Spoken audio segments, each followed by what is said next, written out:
ചിങ്ങമാസ പുലരിയിൽ ഗുരുവായൂർ ക്ഷേത്രത്തിൽ വൻ ഭക്തജന തിരക്ക്. ചിങ്ങം 1 ഭഗവാനെ ദർശിക്കാൻ നിരവധി ഭക്തരാണ് പുലർച്ചെ മുതൽ ക്ഷേത്രത്തിൽ എത്തിയത്. ക്ഷേത്രത്തിലെ തിരുനടയിൽ ചിത്തിരപ്പൂക്കളവും വിടർന്നു. പൊന്നിൻ ചിങ്ങപ്പുലരിയിൽ ഗുരുപവനപുരിയിലെത്തി കണ്ണനെ വണങ്ങി നിർവൃതി അണഞ്ഞത് ആയിരക്കണക്കിന് ഭക്തരാണ്. കർക്കിടകത്തിന്റെ വറുതി മാറി പ്രതീക്ഷയുടെ ചിങ്ങത്തെ വരവേൽക്കുമ്പോൾ ഗുരുവായൂർ ദർശനം പുണ്യമെന്നാണ് ഭക്തർ കരുതുന്നത്.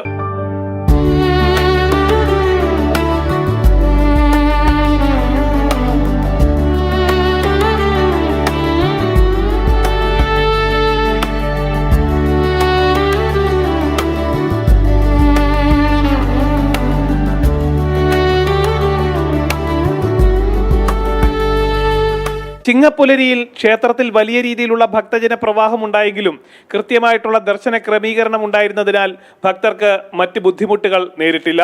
കണ്ണനെ കണ്ടു, ആദ്യത്തെ ഉദ്ഘാടനം കഴിഞ്ഞു, ആദ്യത്തെ കല്യാണം ഞങ്ങളുടെയായിരുന്നു. കണ്ടു, കണ്ണനെയും കണ്ടു, കല്യാണം കണ്ടു. കണ്ണനെ കണ്ടിട്ട് കൊതി തീരുന്നില്ല. ഗുരുവായൂർ ക്ഷേത്രത്തിൽ വളരെ പ്രാധാന്യമുള്ള ഇല്ലം നിറ നാളെ നടക്കും. ഇതിന് മുന്നോടിയായുള്ള നെൽക്കറ്റകൾ ഇന്ന് രാവിലെ തന്നെ ക്ഷേത്രത്തിൽ എത്തിച്ചു. നാളെ രാവിലെ 8:30 മുതൽ 9:30 വരെയുള്ള ശുഭമുഹൂർത്തത്തിലാണ് ഇല്ലം നിറ ചടങ്ങുകൾ നടക്കുന്നത്. ശീവേലി, പന്തീരടി പൂജ ഉൾപ്പെടെയുള്ള ചടങ്ങുകൾ 7 മണിക്ക് മുൻപായി പൂർത്തിയാക്കി ഇല്ലം നിറ ചടങ്ങിന് ആവശ്യമായ ക്രമീകരണങ്ങൾ ഒരുക്കേണ്ടതിനാൽ രാവിലെ പ്രാദേശികം ഒപ്പം തന്നെ സീനിയർ സിറ്റിസൺ ദർശന വരികൾ ഉണ്ടായിരിക്കുന്നതല്ല.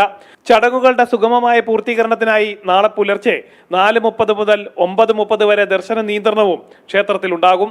23-ന് നടക്കാനിരിക്കുന്ന റെക്കോർഡ് കല്യാണത്തോടനുബന്ധിച്ച് വിവാഹ ചടങ്ങുകൾക്കായി കിഴക്കേ നടയിൽ പുതിയതായി തയ്യാറാക്കിയ മണ്ഡപം ദേവസ്വം ചെയർമാൻ AV ഗോപിനാഥ് ഭക്തർക്ക് സമർപ്പിച്ചു.